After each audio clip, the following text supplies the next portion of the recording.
and camera off. Then if you have any questions, you can ask our speaker after her presentation. I have great pleasure of welcoming Professor John Campbell.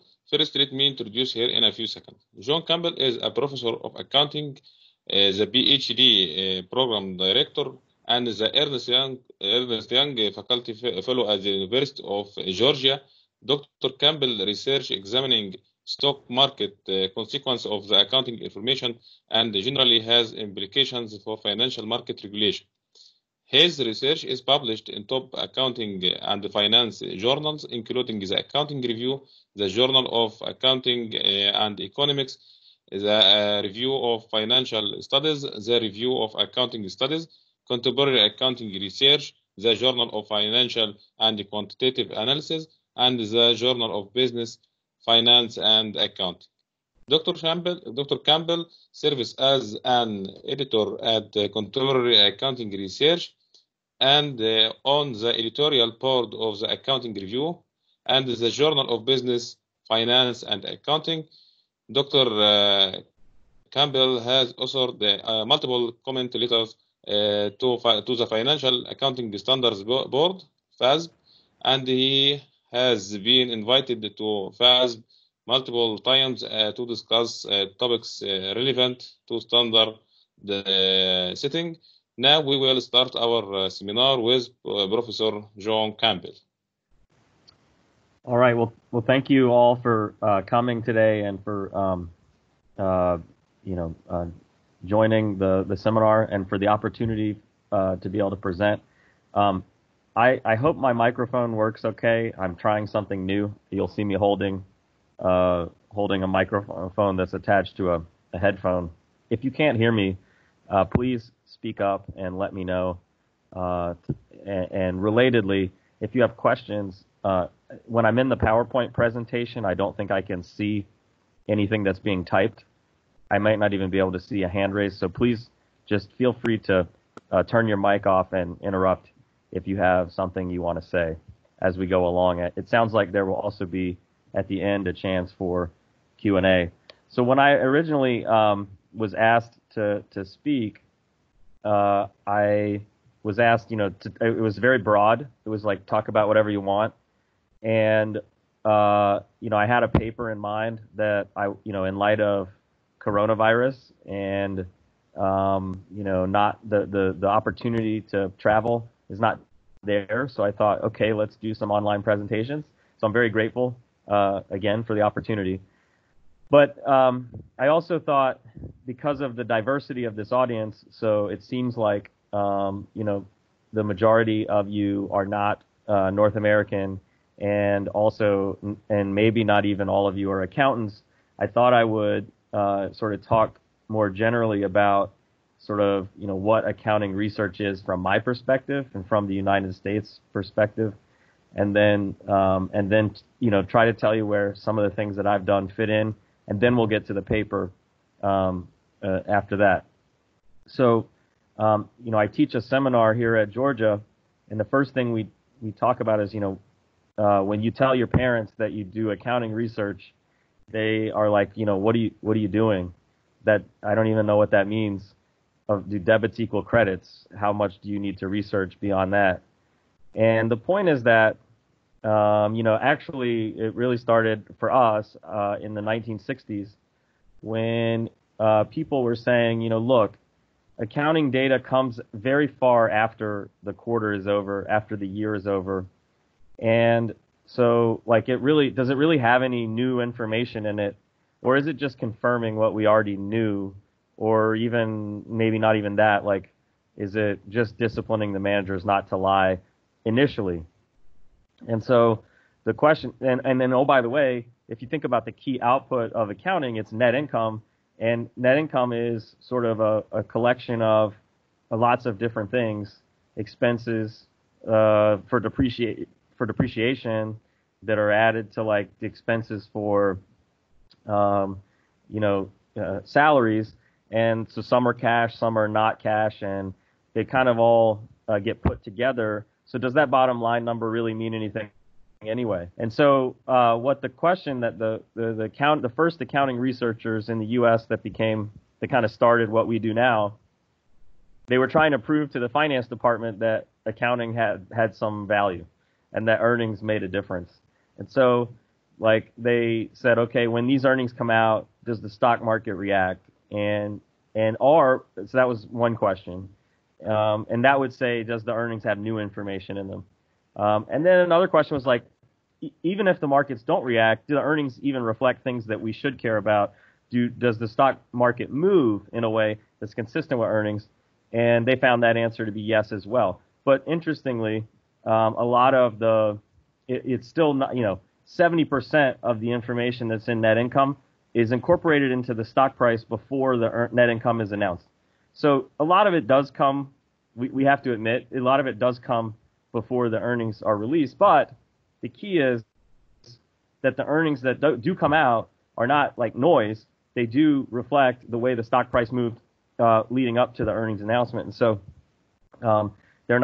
earnings matter was the first question that was really tackled in accounting. And then, interestingly, they said, okay, well, if earnings matter, when do they matter more or less? And they came up with a bunch of different ways. For certain types of companies, earnings will be more important than other types of companies, and we did that in the 70s and 80s. And then in the 1990s, we started really going, okay, accounting is more than just the net income bottom line number. The income statement has lots of components and also can tell us something about lots of different things besides just the current period performance. So in the 90s, we really started like breaking up the income statement into sales, cost of goods sold, gross profit, SG&A, tax, all this stuff. And that led to a line of research that we now look at with this non-GAAP or pro forma, where you can start to look beyond just the bottom line and try to come up with, are there measures that are even better than the bottom line that would be helpful to investors?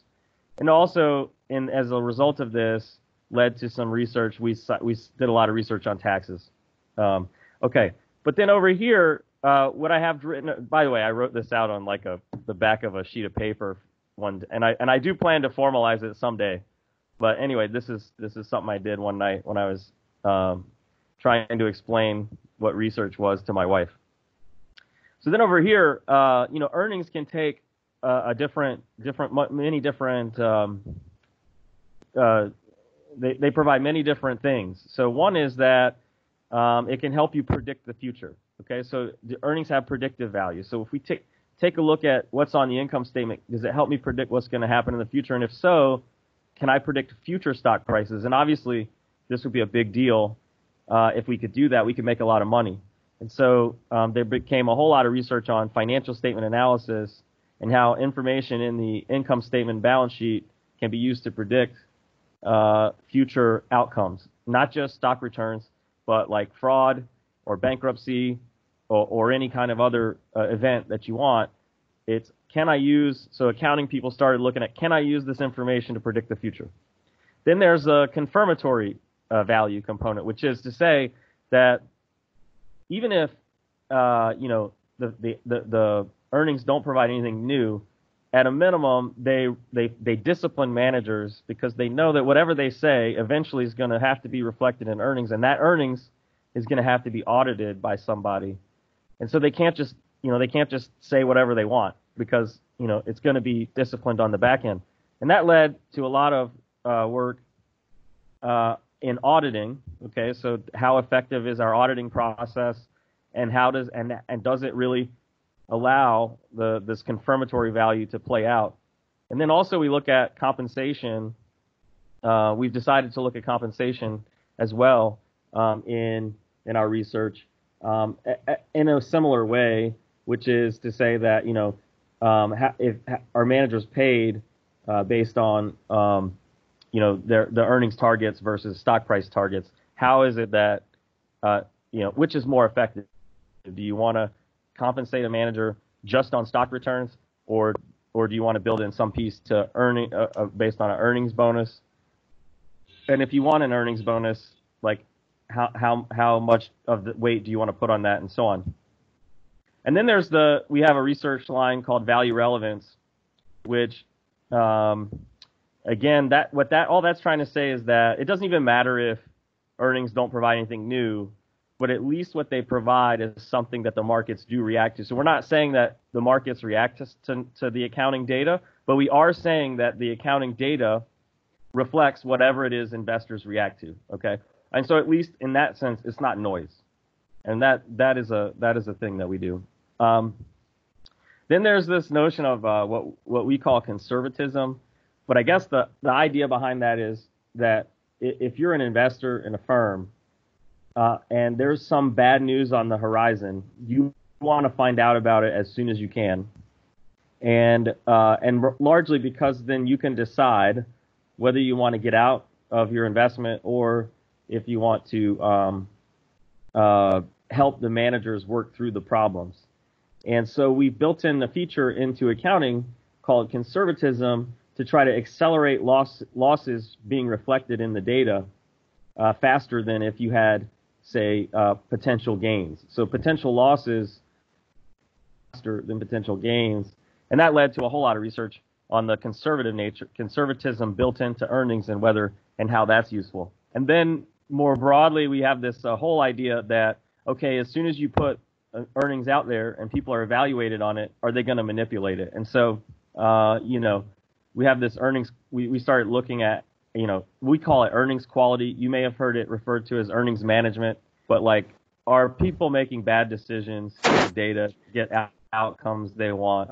And then now I'd say we're kind of in this, what I would say, financial reporting quality. But if you can see right here, I would say in the 60s, 70s, and 90s, a lot of what we did in accounting research is focus on the income statement, the net income, and then all the other attributes, and how that earnings, which is net income, which is a performance measure, tells you about the past, the current, and the future, and the different features of those earnings. But then what happened in the 2000s, and this is my next, this is my continuation.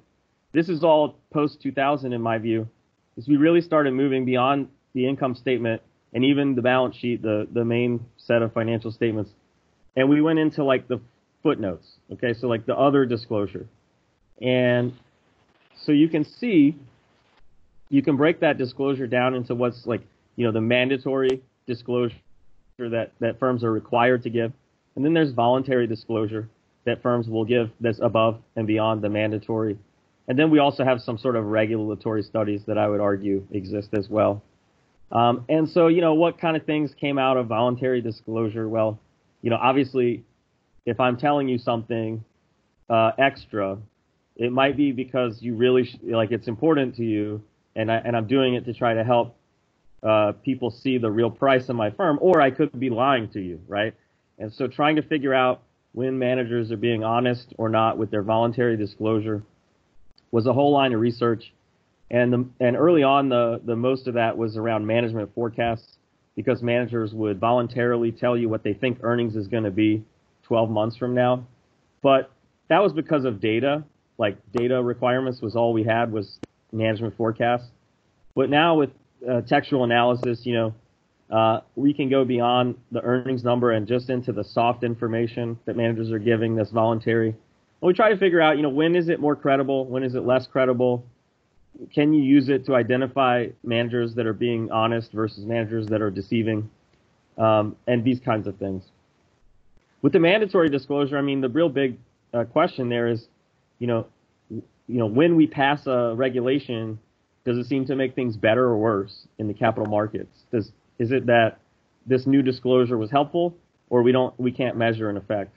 And so, that again largely relates to footnotes and other places in the 10K. So we've done things like how readable is, when you add all this extra stuff in the footnotes, do investors get overwhelmed, right?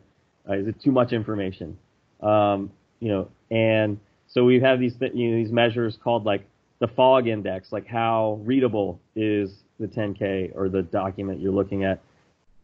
And then what's the relative proportion between quantitative disclosure versus qualitative disclosure? And if it's not quantitative but instead qualitative, what attributes of qualitative disclosure seem to be most helpful and most useful to investors?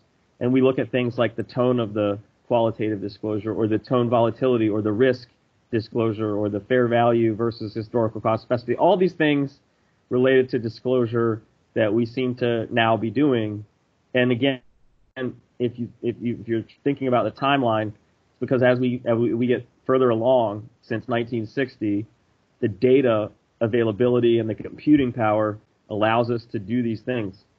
And so now with textual analysis, now I'd say we've moved beyond even the footnotes, and we're just using anything in the 10K. Because if you think about it, disclosure is information, and we in accounting think that information is what's being conveyed and what should affect stock prices. So we've moved beyond the footnotes. We're into anything in the 10K, anything in the SEC filings, anything on the internet, conference calls, social media, etc. Like all this stuff is now floating around, and in my view, sort of all traces back to earnings, and then we just kind of blew it up from there. So that's my view of how the overall North American accounting research has evolved over time. And now what I thought I would do is just give you a sense of how my research tends to fall within that framework. So before I got a PhD, I worked for 7 years in accounting and finance. And, in the U.S., I don't know how it is where you guys are, depending on where you are. But in the U.S., our professors get paid a lot, I think fairly well. And, one of the things that is a criticism of what we do is that, by definition, our research, the connection to practice sometimes is not so obvious. And so then it leads people to question, why am I paying all this money for research that doesn't really affect practice? And I think that's a legitimate question, and it's a real concern, in my opinion, in the U.S. market. But I also think it shouldn't be that every piece of research has to connect to practice either, because otherwise you might not get some real path-breaking stuff. But in any case, I tend to fall on the spectrum of being more connected to practice. And so in preparing the slide last night, I wrote down all the different sort of regulations that I've looked at since I started doing research. And the list kind of was overwhelming to me because I didn't realize how many things I had looked at. But basically, what I've done is looked at certain regulations that either our SEC, which is our enforcement body, in terms of like if managers lie on their financial statements, the SEC goes after them and puts them in jail. I've looked at those regulations and whether and how those things affected investor pricing or had other consequences, intended or not.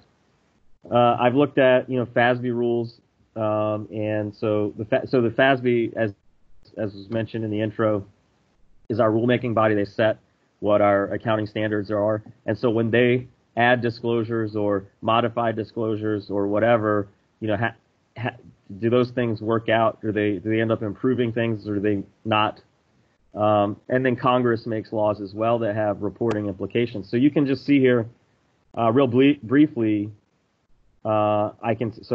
Starting in the year 2000, there was a regulation called Reg FD, and the finance people probably know this, but basically it was if managers are going to disclose something to anyone, they have to disclose it to everyone, because there was a concern that a limited few favored people were getting special information and trading on it.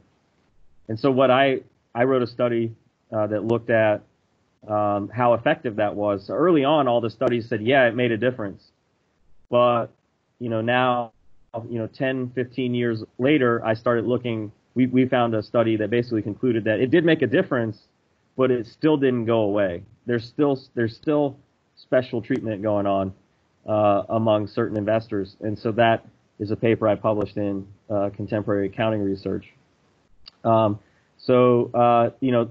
in 2001, there was a change in the accounting for how we do a merger and acquisition in the U.S. And what it had to do was you had to basically put everything on the target's balance sheet at fair value. And so there was a lot of subjectivity that goes into that. If you let somebody pick fair values, they might pick ones that would be advantageous to them.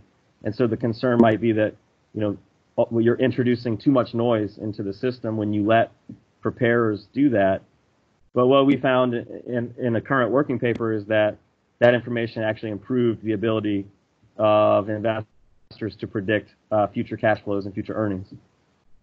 Another one that I looked at was the Tax Act of 2003. So that one was when they cut, basically the U.S. Tax authorities cut the tax rate on the dividends, and they made them the same as the capital gains rate. It used to be in the U.S., dividends were taxed at a much higher rate than capital gains. And so when they equaled that out, you can have theoretical predictions about how firms will respond. And in that Tax Act of 2003, what we found in our paper was that firms, their cost of capital goes down as a result because investors don't have to, require a higher. You can require a lower return if your after-tax cash flows are better. And so by lowering the dividend tax rate, they didn't need the firm to make as much money to get the same return to them. And so their cost of capital went down, and so we found that firms' investments went up as a result. So it was spurring economic growth. Anyway, I could go through all these, but I won't. The bottom line is, this is kind of stuff I find interesting. Is when a regulation occurs, number one, it gives you a plausibly exogenous shock, like something to say, like, hey, it's messy doing archival work, but at least if some shift happens, I can do a pre and a post and see how it might have affected things. And so it at least gets you a little bit closer. It's not perfect, but it gets you a little bit closer to establishing some kind of causality between what we do and how it affects markets. And then, and then again, having that connection to practice and to what's actually happening for people who are operating in the U.S., I think is important as well. So I would encourage you, if you have regulatory stuff, at least this a little bit more focused on what's happening in practice, and as a result, keep doing it is my guess. And if you have stuff that you think is interesting, send it my way. I'm happy to look at it. Now, I want to say I've said all that, and now the paper I'm going to shift gears to the paper, and the paper I'm going to present is not regulation. So sorry about that. But where it does fit in is this voluntary disclosure idea. And so what we're looking at in the paper is, if a manager provides two signals about firm performance at the same time, and if one of them is sort of backward looking or historical, and the other is forward looking, it's about the future, will they consciously or subconsciously adjust that forward looking signal based on what happened with the historical signal? Okay. So in other words, if I'm the manager, there's nothing I can do about the past. It is what it is. It's been audited and I can't change it. But if I want to interpret the current period's results, I might adjust what I tell you about the future.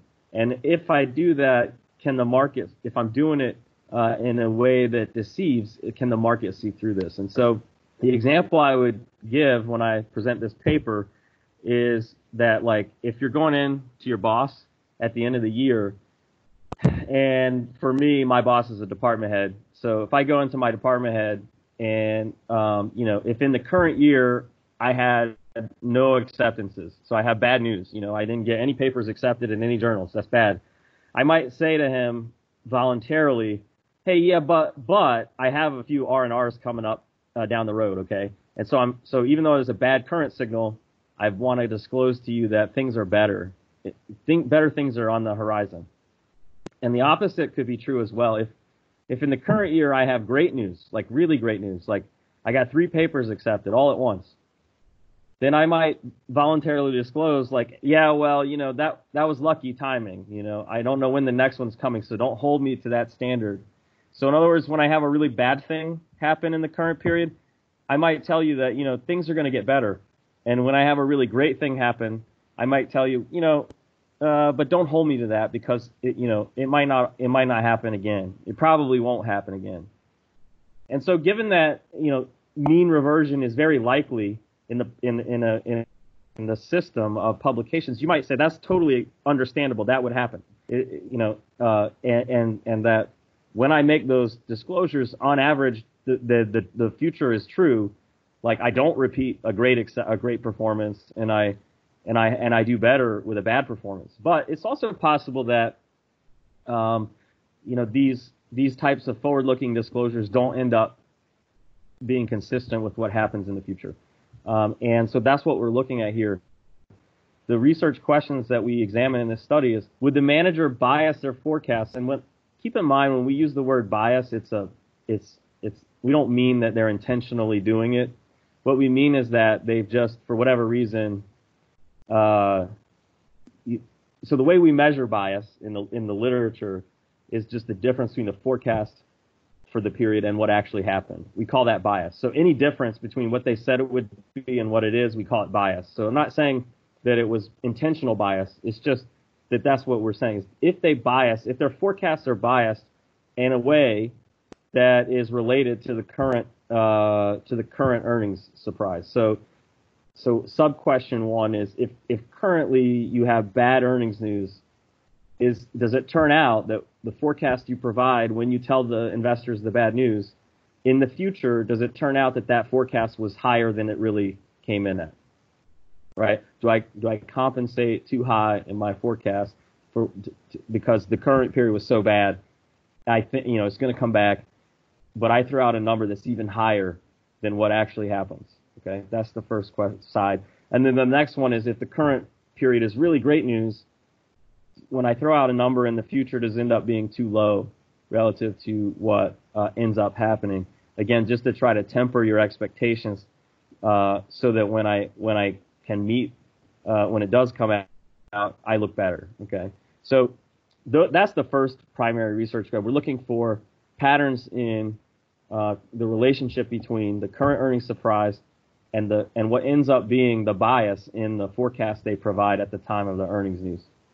The second question we ask is really just what we call a cross-sectional test, which is, well, if what I'm saying in question one is true, then it should be the case in question two that this happens more often when the managers have the ability to do this and when they have an incentive to do this, okay? Because if we can establish that, then it's one more piece of the puzzle to say, it's credible that that's what we're saying is what's happening. And then the third question we look at is, does it work? Do investors fall for this bias? Do they see through it?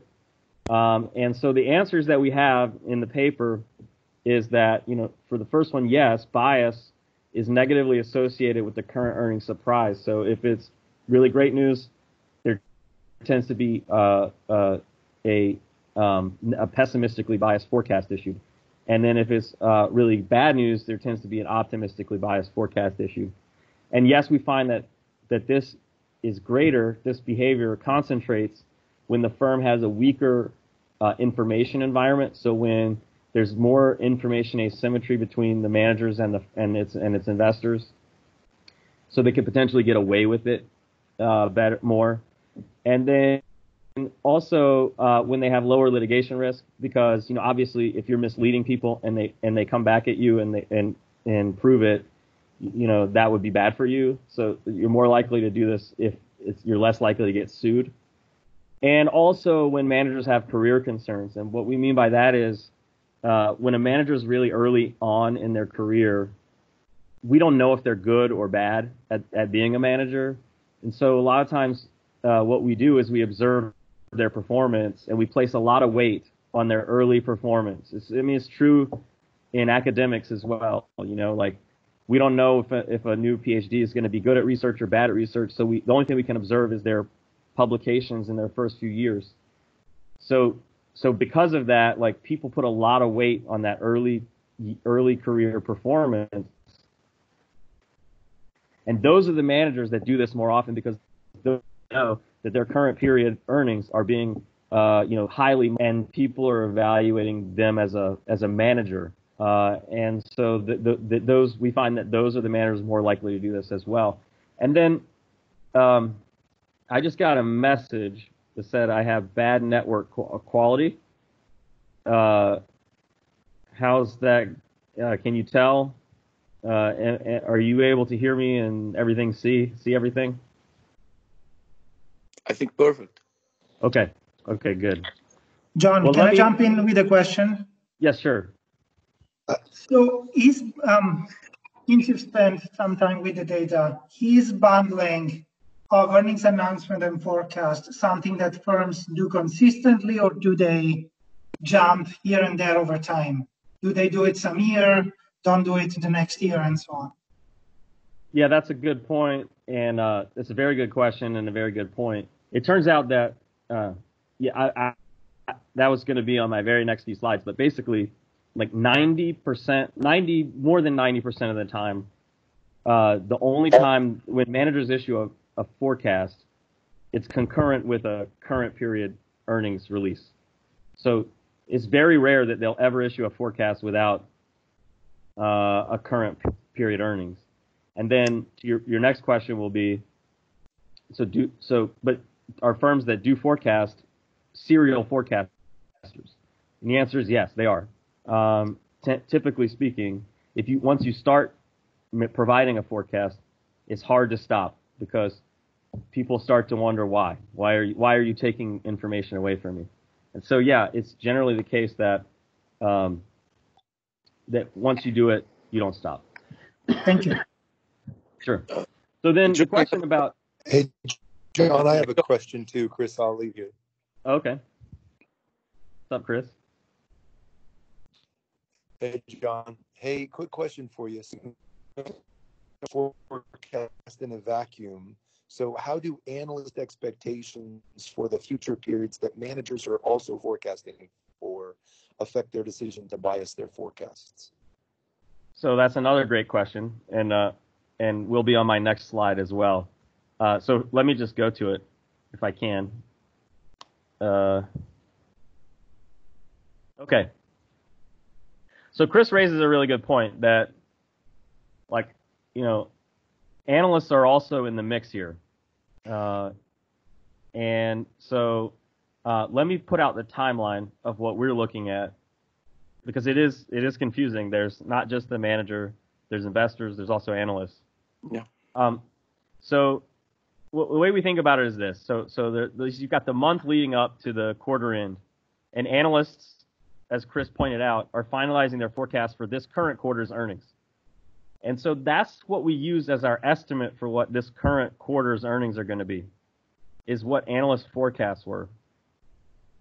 Okay, so then the quarter ends, and then a few days later, the managers hold a conference call, and they issue a press release. And at that point, the earnings surprise is known, and this forecast that we're talking about is provided. Okay. Oops. Okay. So then what we're going to do is look to see if at the year end, the number that they gave us when they gave us the earnings announcement, how did the actual compare to it? Okay. So analysts are involved in it, but Chris, we don't really pay attention to anything the analysts do other than the forecast they give right before the earnings announcement. And then after that, we're just trying to say whatever managers did how accurate was it? To borrow a phrase from the United States right now, was it real news or was it fake news? Was that forecast real or was it sort of not? And that's what we're looking at. And at that point, we're ignoring analysts because they don't really affect anything after that. John. Yes. This is Samir. What are the incentives? If I know that exposed, if I'm biasing upward, it's gonna get discovered because that forecast that I'm making now is gonna come to confirmation later. What will be the incentive?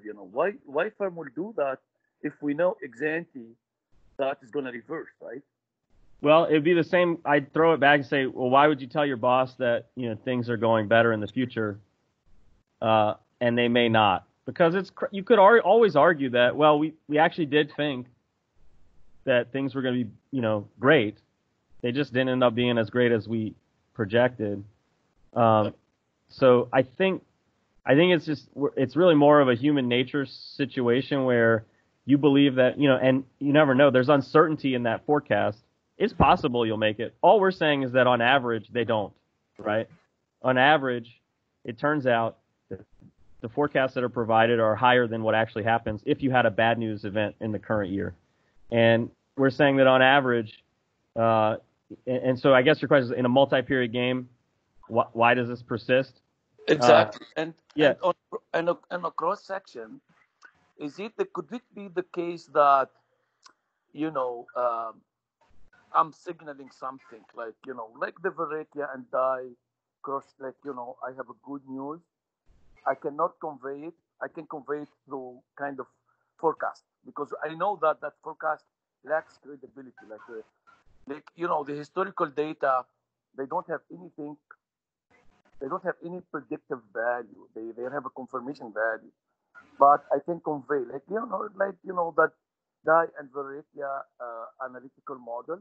I'm conveying some non-proprietary information. I'm not from. I'd have to read up on that specific model, but I'm quite familiar with Vareckia's voluntary disclosure theory that in a multi-period game, it limits the amount of disclosure that would happen. You might also look that there is a paper in Carr by Landor where he looked at voluntary disclosure. And they look whether, when you are forecasting, that challenge, the credibility challenge to voluntary disclosure. And, yes. They show that, you cannot be hyping because exposed, if we figure out that you are too optimistic, the market is going to penalize you. Yeah. So, absolutely. What paper is that, by the way? I don't know if we cited already. I'll send you the paper. I have. Okay. I'll send it to you. Perfect. Thank you. So, absolutely, this is a good question, and I've thought about this a lot. Is that this you do run the risk of being labeled as someone who provides bad forecasts or exaggerated forecasts. So then the question is, if I know that if I develop that reputation, why would I keep doing it? And the question and so the response I would say is, think about, we have certain people in the U.S. that have a reputation for being wildly exaggeristic, like everything is the best ever or the biggest ever or whatever. Well, once you develop a reputation for that, you have to keep doing it, or else if you don't, then people will wonder, oh, this might really be bad. Like if I don't tell you next quarter will be the best ever, then you'd freak out, right? Because I'm not even able to lie to you and tell you that. So I think why would we see the pattern of the provision of this occur quarter after quarter? That's why. Now, your next point would be investors should see through it. Yeah. If they and we look at that as well. We look at that. Thanks. Yep. Okay. So. Yes. Go ahead. Yes, Professor. Thank you for your presentation. Just according to you, what is the best time or the optimal stopping time for voluntary disclosure? Like when would a firm stop providing forecasts? Yeah. Is that the question? Yeah, I mean, I don't have a lot of work on that, but my understanding is, so I know that there's a guy at the University of Illinois, David Koo, Koo, whose dissertation looks at that. But I think the idea is that once you start, you don't stop, because if you stop, there's a massive penalty in the markets because they assume that what you were going to tell them was really bad. And so it's almost like a pre-commitment to disclosure situation. Once you decide to do forecasts, and as a result, not everyone does. I mean, I think, around 50-ish% of firms provide a forecast. But yeah, it's difficult to stop. What are the reasons? You can get away with it if you have like a major merger and acquisition, or if you have, and you could say, well, one firm did it and the other firm didn't, and so we're gonna pick the one that didn't. Or if you have a new manager who just decides, like, my own style is not to do it, you might be able to get away with it there without having a massive penalty. But in general, it's you're better off coming clean, I think, with bad news if you're a forecaster than than stopping the forecast, because people will assume it's worse than it actually is usually. So back to sort of why are we looking at management forecasts? So the reason that we're looking at forecasts is that it's some survey papers have shown that about 55% of all earnings related information that gets reflected in stock prices actually comes from the management forecast. If you think about that timeline I showed you, it's the first piece of information you have about the 12/31/X2 period. So in other words, that management forecast actually conveys more information about that stock price movements over the period than analyst forecasts and earnings announcements combined. So it's because it's the first data point in this cycle. And so understanding there's been a lot of work on understanding the properties of management forecasts. And then what happened is, interestingly, after I mentioned Reg FD earlier, but after Reg FD came into existence, we had actually a change in the way managers provided their forecasts. It turns out that now managers started bundling, we call it bundling, their forecasts at the same time that they issue their earnings announcements. This gets back to Elia's original question, which is, how often do these things come together versus they're one-off? They almost always now come together. And so if you look at the historical data, you see that before, in the Waymire 1984 study, this was covering a period of the early 70s. Really, only about 33% of the time did a management forecast come out at the same time as the earnings announcement. And then early in 2000s, it was 80% of the time, and now it's over 90%. It's just very rare that anybody would issue a forecast not at the same time they tell you about current earnings.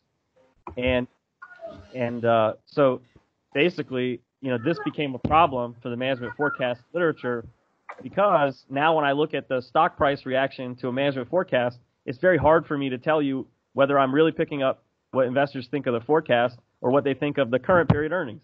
It's just very hard to disentangle. And some studies have come out to try. But in general, this kind of created some research design problems for the literature. But we view this fact that they're bundled as a potential opportunity for the manager, to now play off these two signals that happen at the same time. And that's where our study comes in. So this is where we're saying, if you want to be a good manager, as we said before, you want to produce earnings that are smooth and upward trending, because otherwise you're not managing anything. And so that's really what they want to do. And so you might try to do that through earnings management at the current period.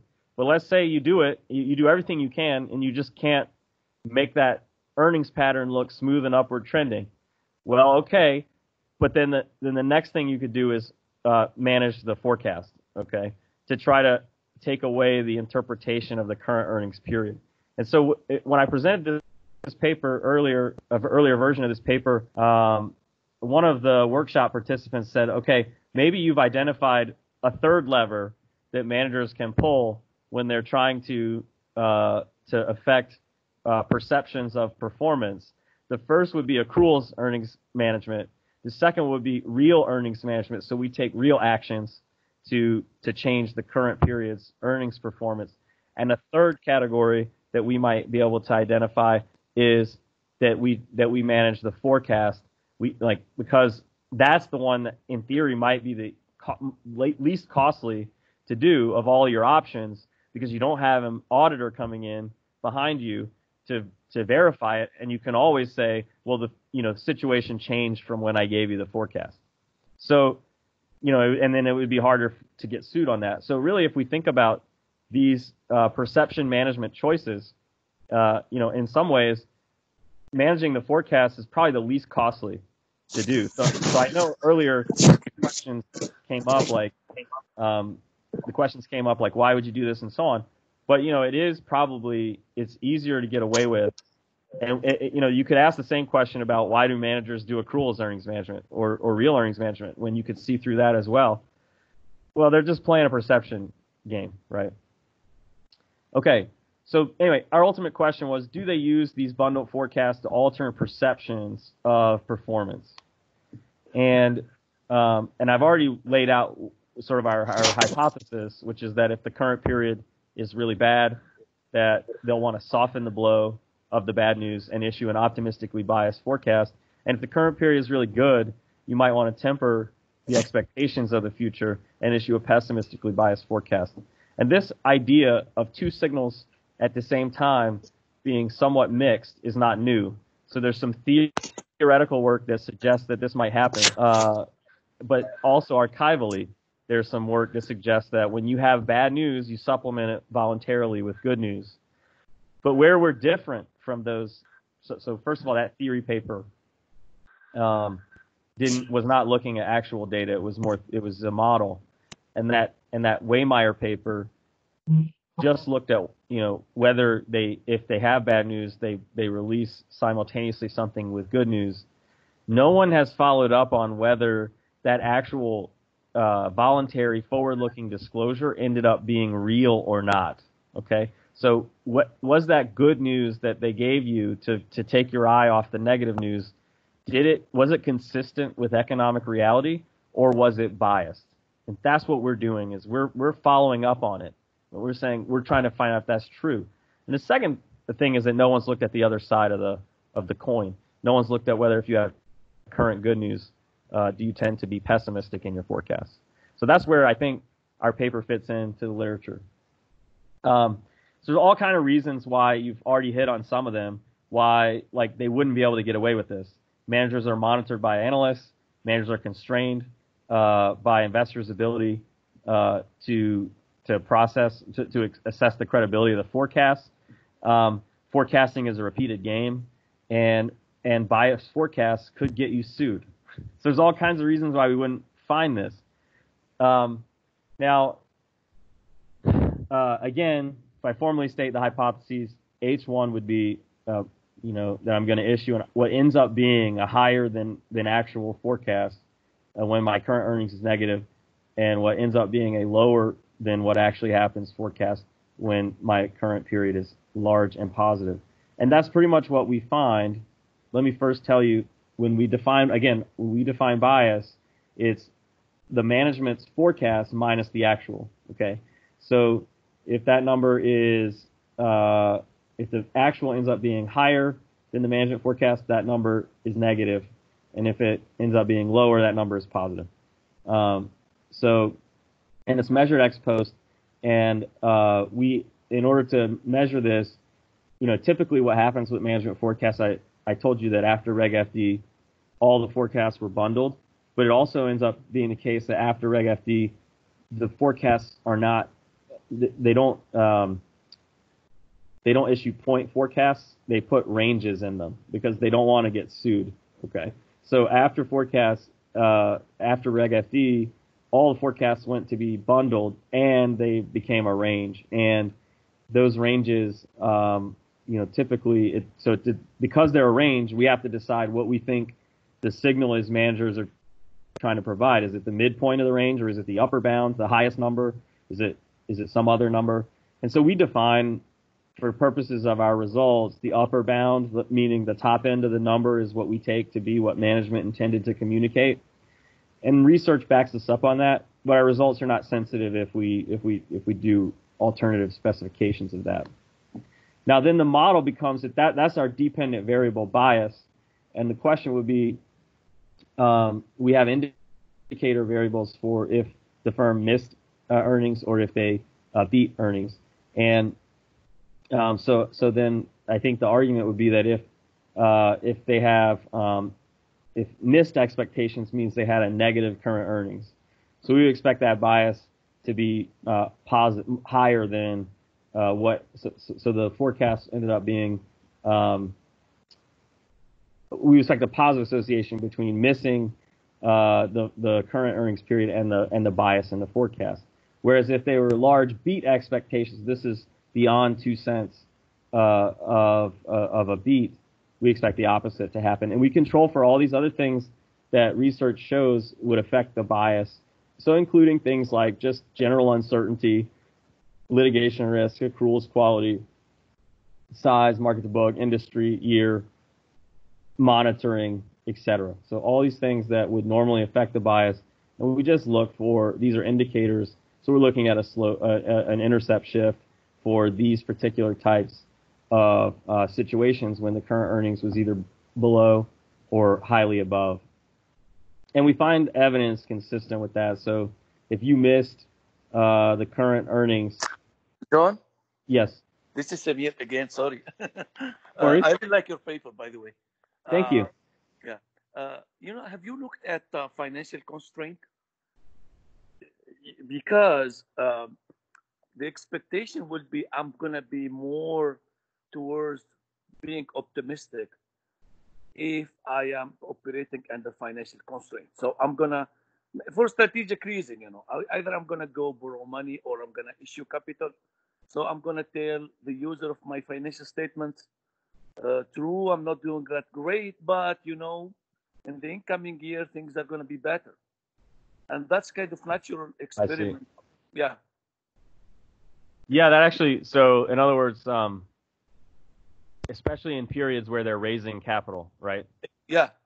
Yeah, that's actually a really interesting idea. I would expect that would be a potentially stronger setting because the multi-period nature of this is weakened because you're not always going to the markets to raise funds. Exactly. Yeah, that's a good idea. The other thing is, I don't know whether Horizon, it's meant there to control for the investment opportunity. But I will expect also, especially after, following the financial crisis, investment opportunity are low for everybody. So everybody is in the same boat.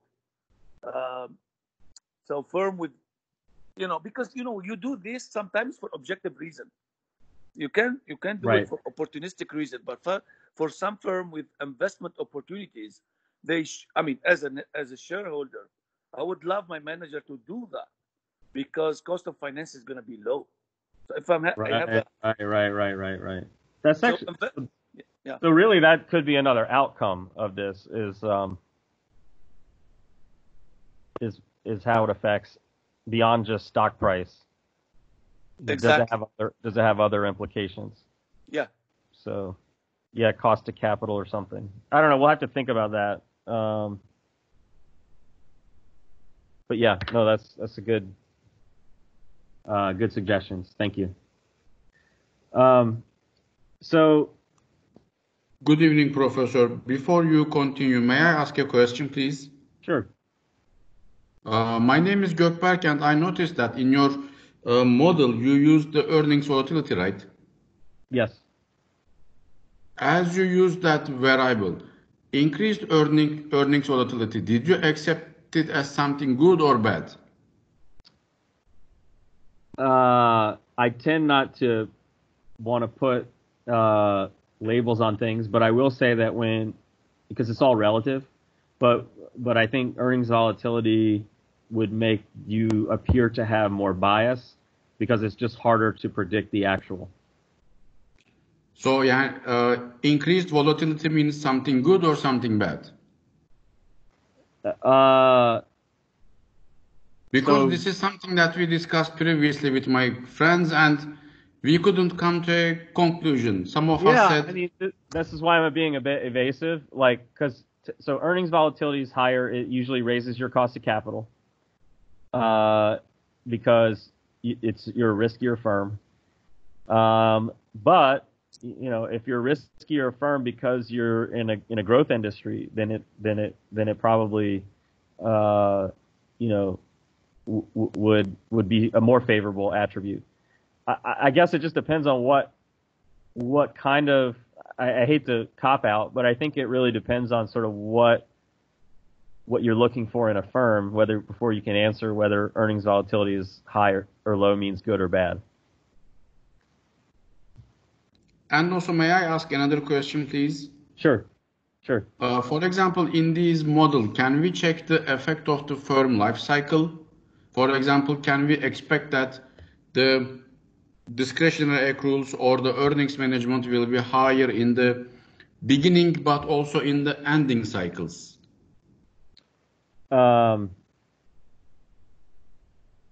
Life cycle would so my general argument would be, I think volatility would be pretty correlated with life cycle. But certainly, I am talking about the bias, by the way, not for the earnings volatility. Okay.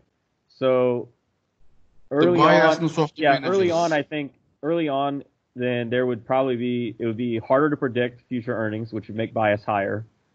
And you'd have managers who have high career concerns probably, which would also make bias higher. Later on, for the decline stage, for example. Yeah, I would think there would be less of a reason for bias there. That would just be my prediction, but I haven't done a study on it, and I'm not aware of one that does. Okay, thank you so much for your answers and for your time.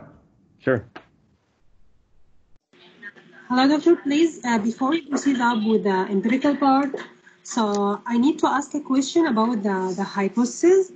It's very clear for me for the first hypothesis that managers can optimistically bias. It's clear, but for me, why they be pessimistically biased?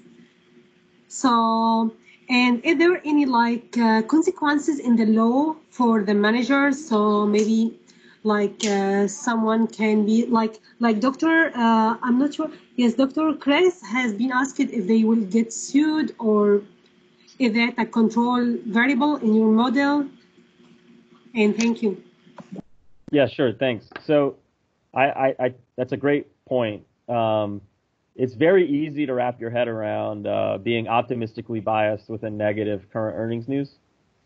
It's less intuitive that if you have a really high current earnings, that you would be pessimistically biased. But I think the idea is this: the manager wants a smooth upward trending earnings path. And if they get anything that's a massive blip upwards off of, say, their current earnings trajectory that's smooth and upward trending, that it's a massively positive outcome. The concern the manager would have is that he or she would be held to a higher standard, potentially an unrealistic one, and that anything short of that would mean that he or she would be perceived as a bad manager. And this is really just trying to say, I don't want you to think that I'm always going to be able to produce this great performance that we had. Because if you do think that, and then I don't perform, you might penalize me more than if I had never had this great positive event. And so I think that's the intuition behind that. Now, your question about litigation risk, certainly litigation risk only applies to the first one. Like, no one's going to sue you for having a pessimistically biased forecast, but they will sue you for having an optimistically biased one. And it turns out in our empirical results, we find that our results related to, so one of the things we look at is litigation risk under the assumption that you would be able to do this if you have lower litigation risk.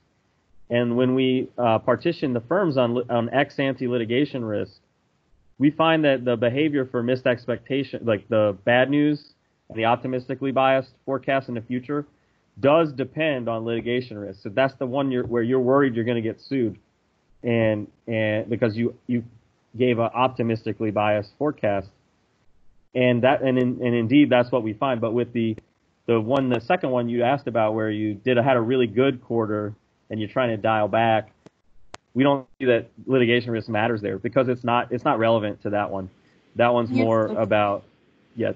Does to that make help? it more clear, Doctor, yes, it's very clear. But to make it more clear for the suit, yes, it's logical to be related more to the first hypothesis.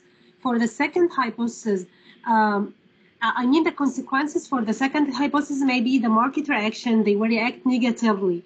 So what will be the benefit for the managers?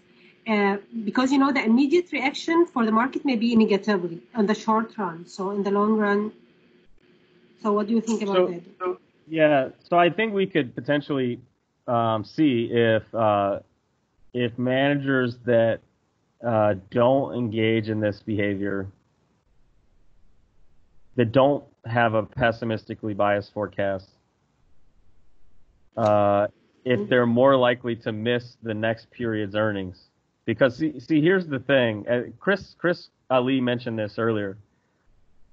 Your next period's benchmark, like the number that you have to meet or beat, depends on what analysts think next period is going to be.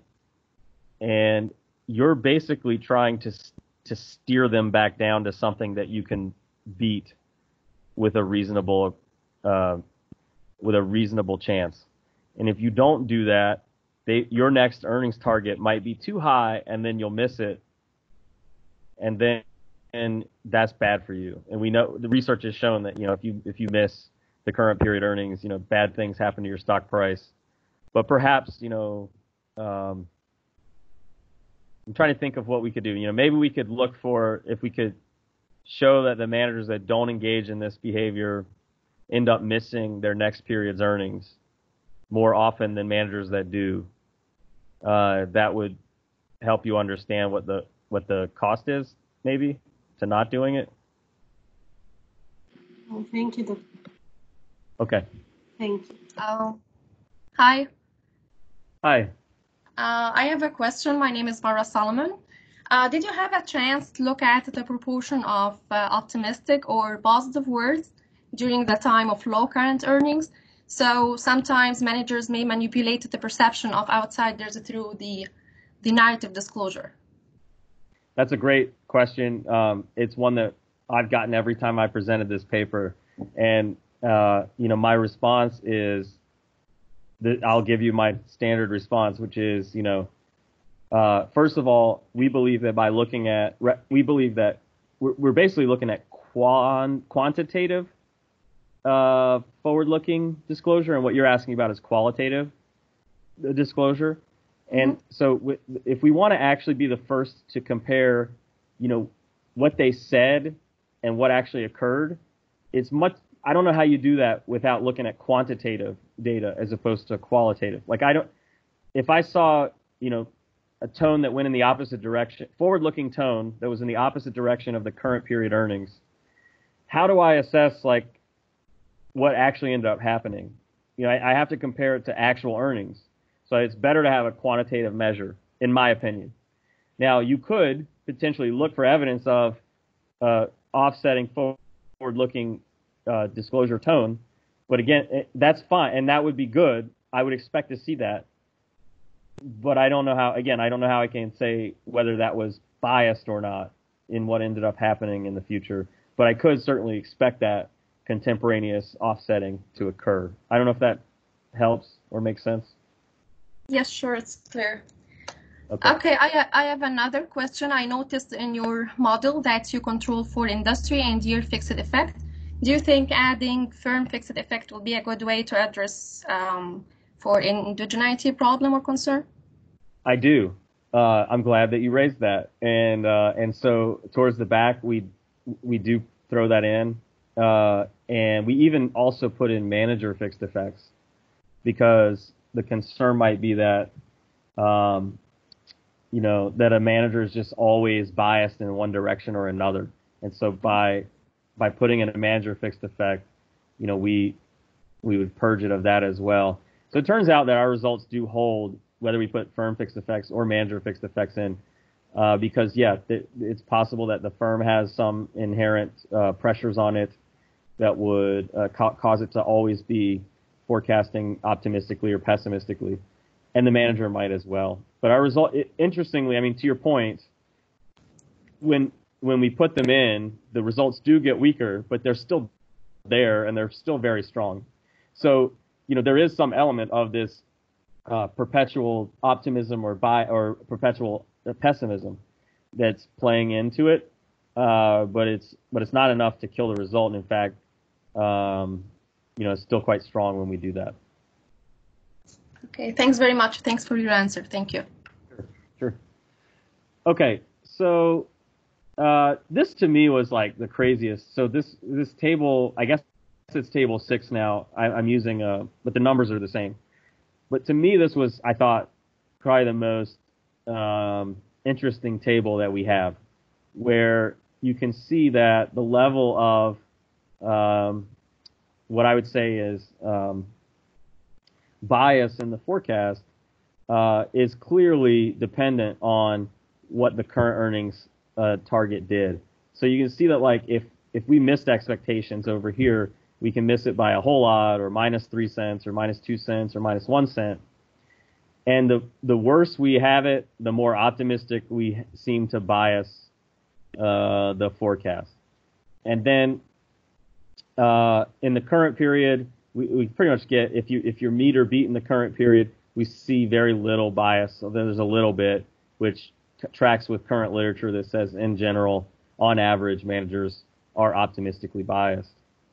And then with the large beat, you can see that it gets increasingly negative as you go out. And so to us, this was pretty cool evidence. I mean, now each of these is basically a partition regression. So we have all the controls in these models, and we're just reporting the coefficient on the intercept, because what you would do if you have each of these as a partition. But you see that clear pattern. And then now, one thing that hasn't come up yet, and I'm surprised it hasn't, but thing that people really got angry with us about doing is they said, look, you cannot say that managers are doing this in a nefarious way. You cannot say that this is intentionally trying to deceive, because maybe it's some subconscious thing where really what we're talking about here is that in the end, someone has just overestimated the amount of mean reversion that actually happens. Okay, let me say that again, because if you look at it purely in a statistical sense, I see a big negative outcome right now, and I'm going to estimate that the future is higher than it ends up being. But that would be the case if I have overestimated the amount of mean reversion that actually will occur. So if I have a really negative outcome, of course it's going to it's likely to mean revert back to zero. But if I have a forecast that's what we label as optimistic, it means it didn't revert as much as you thought it would. And so it could just be that when faced with uncertainty, and this is the definition of missing your forecast is it was unexpected, or beating your forecast is that it was unexpected. This is some unexpected information, and there's just a natural bias for people to overestimate the amount of mean reversion that actually occurs, that it takes more than one period for this thing to work itself out. And we inherently just, make that mistake. And it wasn't that the manager wanted to mislead investors. They just do it because it's, subconscious. Well, and in fact, when I presented this at University of Southern California, Richard Sloan said that they've actually shown a similar tendency to overestimate mean reversion in analysts. So, he's like, look, if what you're saying is true, if you want to try to tease out whether it's conscious or subconscious, compare it to the overestimation of mean reversion you see in analysts. And if you find that yours is over and above what the analysts are doing, then it might suggest that it's more than just a human condition. And so that's what we do in the paper. If you see, I don't have it in the slides, but we actually at the trajectory of this is more severe in every case than what analysts do. And so And that is particularly, I think, important to point out because analysts don't have the inside information that managers have. Managers should be better at knowing this than analysts, but they're not, they're worse. And so the inference that we make is that this is consistent with it being strategic bias, but because we've been yelled at for making that claim before, we're going to say we can't say for sure, okay? But it you know, because that's the next question is it on purpose?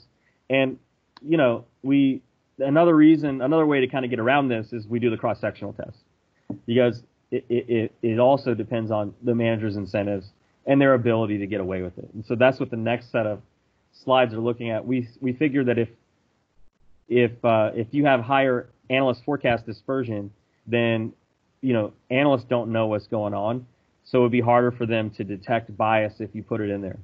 And so you know you'd be more likely to do it then. Or if your forecast is for a longer period of time, it would be harder to figure out the bias because you can always say that, like, you know, well, things just changed over the course of the next 9 months, as opposed to if it's a forecast for like next week, right? You can't really, it's harder to get away with lying about what's going to happen next week. So, you know, so we figure the longer the forecast, the more likely this will occur. The fewer analysts following, so the less monitoring you have, the more likely this would occur. And again, the lower litigation risk because, you know, if you have high litigation risk, you're probably not going to be doing this. You don't want to play games and get busted. And then in terms of career concerns, like I simplified it a bit earlier in my discussion, but it's younger CEOs, actually ends up being retiring CEOs who are like on their way out and they're not paying attention, but they do want like a good retirement package, be on the board of directors or whatever. There's new CEOs. There's high volatility. So the guy who asked about that earlier, if you're in a high volatility firm, that's the manager is more likely to be worried about getting fired, and so on. So we have a whole bunch of them. We do a principal components analysis where we take the component that's consistent across all of these as our sort of way of saying, does the manager have career concerns or not? And what we find basically is that across all of our partitions, for the most part, our predictions are correct in that you're more likely to do this when you have the ability to do it, and you're more likely to do it when you have the incentive to do it, the career concerns. So this is also circumstantial evidence, again, that managers might be doing this more than just subconsciously. If Hey, John, quick question for you. Yeah. So go ahead. It seems that you measure uncertainty primarily based on the firm's earnings volatility. Have you looked at all about using analysts' volatility, the standard deviation of analysts' forecasts associated with this? So we do have this one here, which is the analyst forecast dispersion, meaning that, okay, but that's for one time period. And your point is, if in the past, so this is dispersion for one time period, but you're saying we could also look at how inaccurate analysts have been across multiple time periods. Is that your point? Yeah, I guess over some rolling window or something, right? No, because absolutely. You're looking at. Absolutely, we could do that. That's a good idea, and we can. Let me write that down. So I think it would just be another point that there's more information asymmetry, and so there should be a greater ability to do this.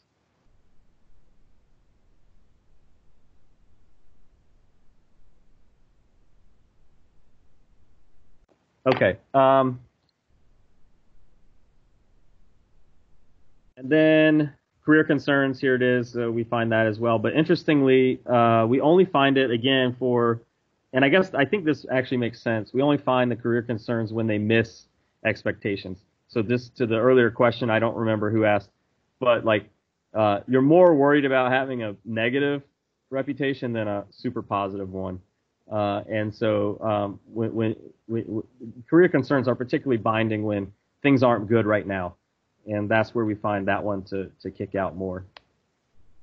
So we've talked about this a little bit, but I'll go ahead and just quickly say, we were concerned that there might be a mechanical relationship in that, like, if a manager is always optimistic, right, then they will miss the current period earnings because they led analysts too high. And then they will have what appears to be an optimistically biased forecast for the next period. And so mechanically, you would find this relationship if it were due to the fact that the manager was always optimistic. And you would get the same thing if the manager was always pessimistic. They're always pessimistic. They'd have a huge meet or beat this current period, and then they would issue what we perceive to be a pessimistically biased forecast in the future. This is mechanical. And so in order to get around that, we try to control for that issue by adding in firm fixed effects and then manager fixed effects. And we find that our results still hold. Now, the other issue would be we also throw out observations where the manager in multiple periods, like consecutive 2 periods, has the same form of bias. So if it's optimistic in one period and the next, we throw that observation out. If it's pessimistic in one period and the next, we throw that observation out. So we look at where there's no serial correlation between the bias in the forecast, and so once we throw those out, and again, we still find the results. So we believe this sort of successfully mitigates that alternative explanation concern. And then earnings management. So some people have said, well, what if they're just managing earnings and that explains your result? And we talk about this in the paper, but I think the biggest compelling thing to me is that when we look at this graph right here, this result, this is happening when they didn't meet the current expect. This is where the earnings management is highest, right? In columns 5 and 6.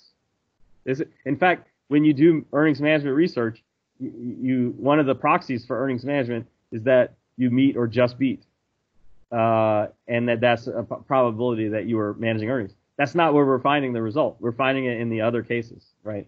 And so, earnings management seems unlikely to explain what we're seeing. Then we looked at quarterly forecasts instead of annual. I talked earlier about why, we thought longer horizon forecasts would be better, but we did extend the results to quarterly earnings forecasts, and the results are there, but they're weaker.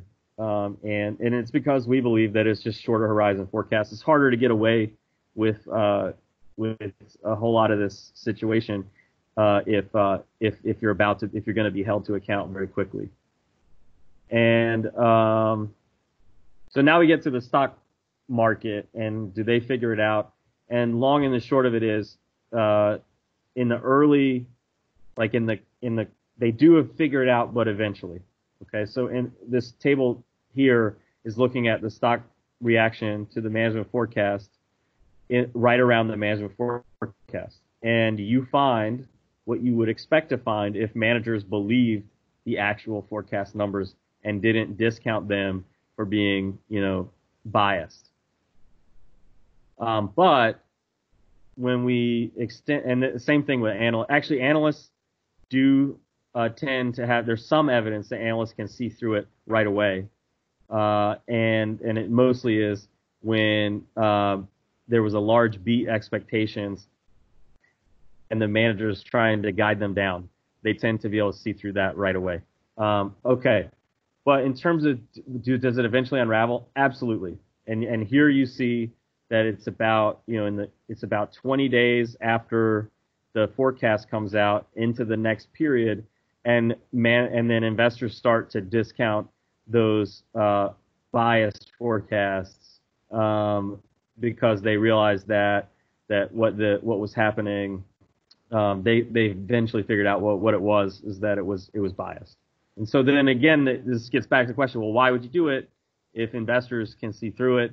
And, again, first of all, you're trying to, there's still, if you added these coefficients, there's still some effect that happens that in the short run. And then I would say, again, if you have the reputation for doing this, then you have to keep doing it, or else someone's going to think that it's really bad. Okay. So overall, basically we think we've established this relationship between the current earnings surprise and bias in the simultaneously released forecast, and it seems to be stronger than what analysts do.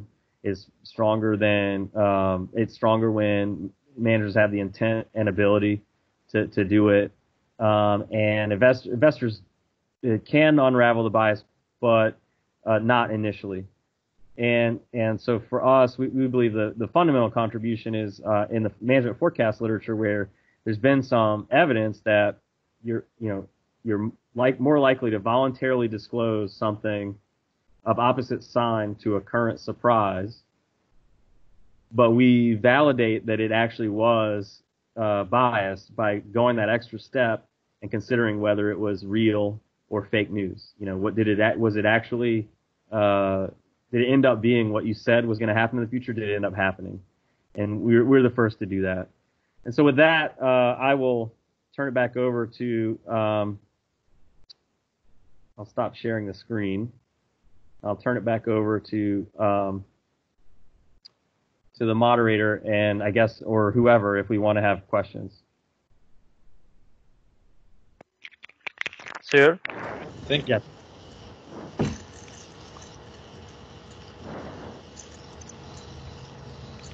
Yes. Sir? Thank you very much, dear.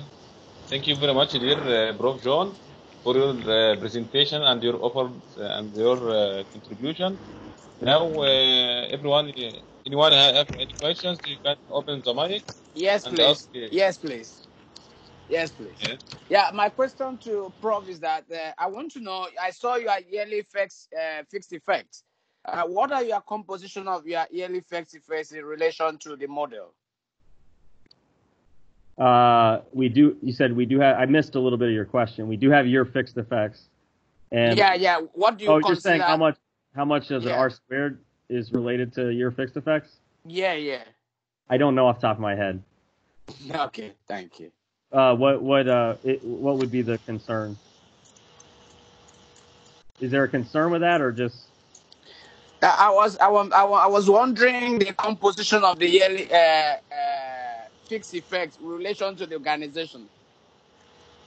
Okay.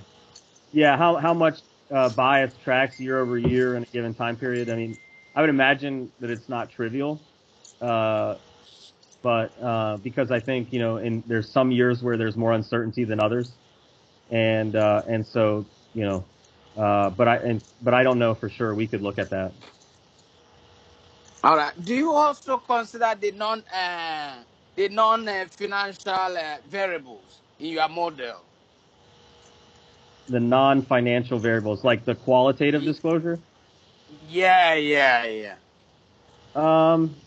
We could. We certainly could look at qualitative disclosure. As I said earlier, we don't think it's as strong of a setting because we can't then verify. We can't then go look ex post to see if there was how it ended up working. But I would expect to see that if we did some scripts and looked at tone around these forecasts, that we would find that the tone in the forecast is negatively correlated with the current earnings surprise as well. But it's a good point. It's a good question. Yeah. Thank you so much, Prof. Yep. Yeah, I have a question. Thanks, John, for the nice presentation. In your opinion, the investor perception would be affected significantly with the manager's forecast or financial analyst forecast? Which one affecting more? Well, it's a good question. The research pretty much tends to say that when managers provide a forecast, almost always analysts will herd to whatever the manager said. So, in other words, analyst forecasts are really informative when there's no management forecast. But when managers provide a forecast, analysts generally converge to whatever the manager said. So in this setting, I think management forecast is the one to look at. But in other settings where there is no management forecast, the same thing could happen with analysts. Thank you. Yep. Sir, Yes. could I ask one question, please? Sure. Thank you.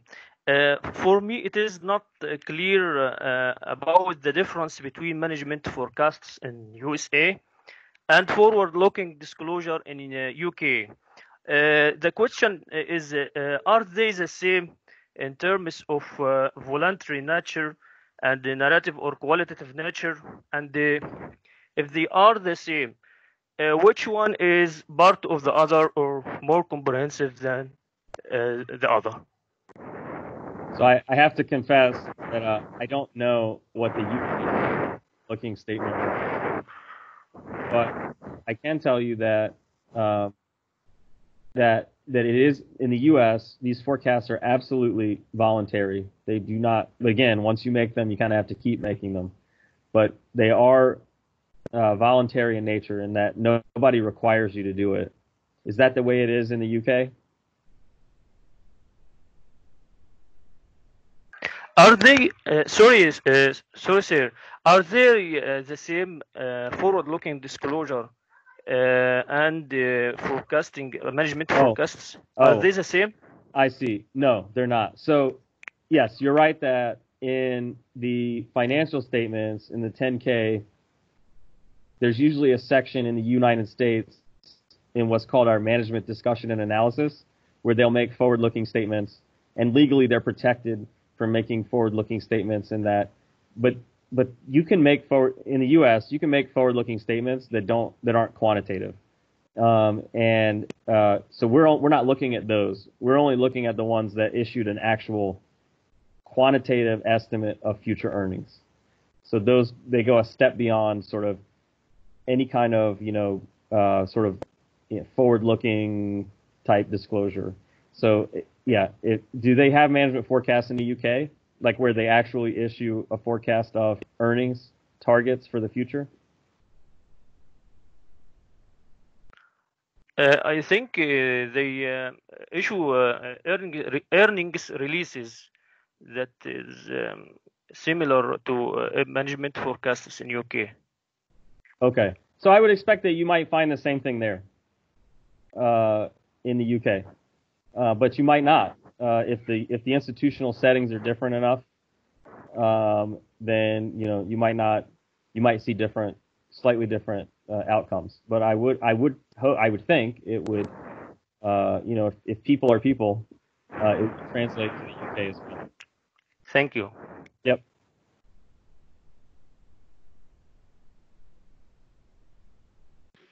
Hello, doctor. It's me again. It's Sarah. Yes. I'm just asking. Can I ask? Can I ask, or can I go forward? Yeah, go, Sarah, and then we'll do whoever's next. Yeah. Yes. Actually, doctor, you like the main relationship between the factors and see the effect of the ability and the flexibility on the relationship. Do you mean by the ability, the managerial ability, which can be measured by the Demerjian model, or it's different? We mean a different thing, and I guess we need to be more clear about that. When we say ability, we mean is the monitoring low, basically, or is the information asymmetry high?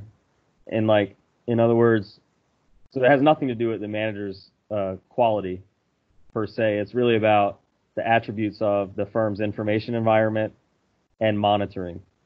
And so how could you measure that, please? What is the proxy for that?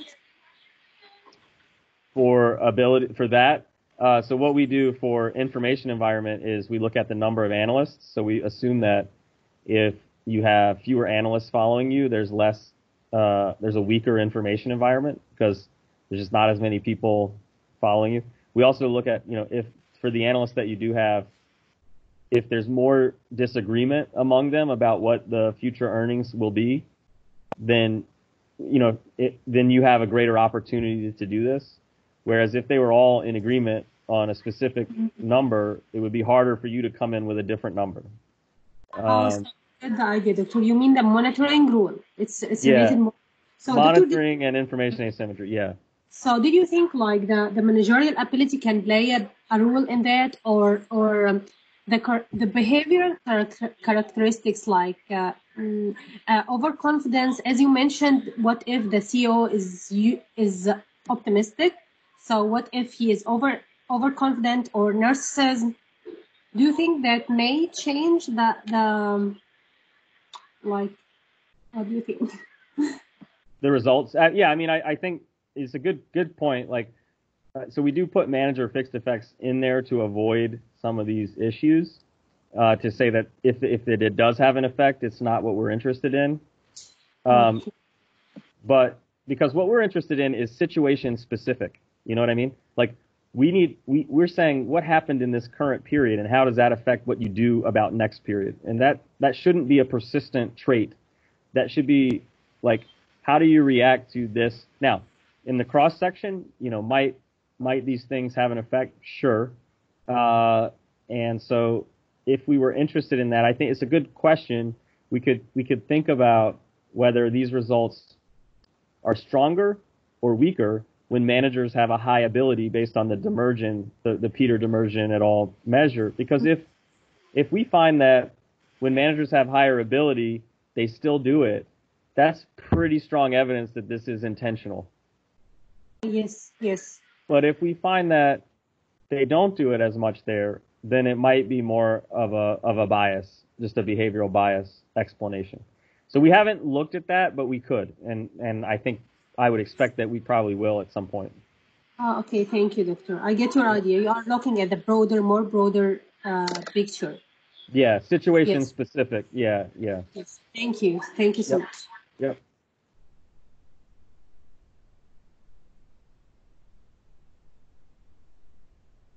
Are there other questions? I'd like to welcoming of dear Professor Parsa from Canada.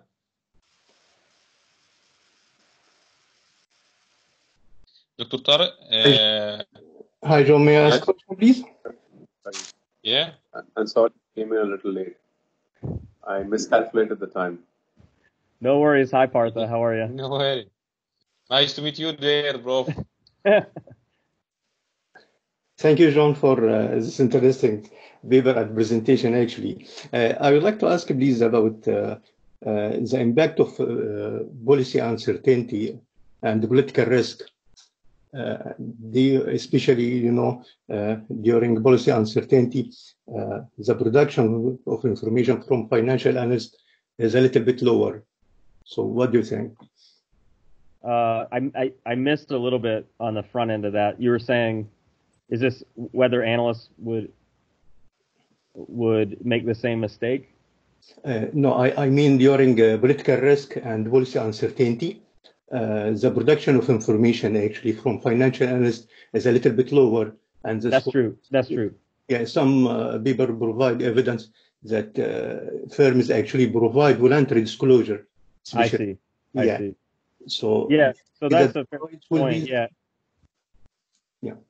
I think that's a good point. And so for our tests, we're constraining it to the sample of firms that do provide a forecast.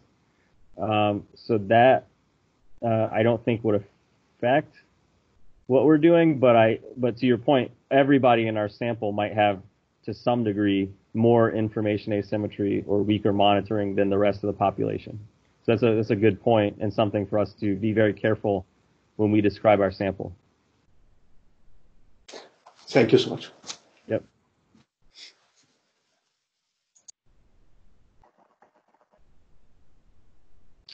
All right. Well, thank you, everyone. And obviously, if there are no other questions, feel free to email me if there's something that came up to you that you didn't want to mention on the call. Happy to receive feedback. Also happy to meet all of you. And I appreciate the opportunity, especially in light of the coronavirus, to get some feedback on a paper. Thank you very much, dear Prof. John. I think that you have done very well with answering a lot of questions there, dear Professor John Campbell. So thank you very much. Indeed, so all that remains for me to say is thank you, everyone that joined us, and I thank you very much for taking the time out to present to us today, Professor John Campbell. It's been really appreciated. Pleasure's mine. Thank you, guys. Thank See you. everyone. Thank you very much. Thank you. Thank Okay. Bye. you all my. Thank you all my colleagues. Thank you all professor. Thank you. Goodbye.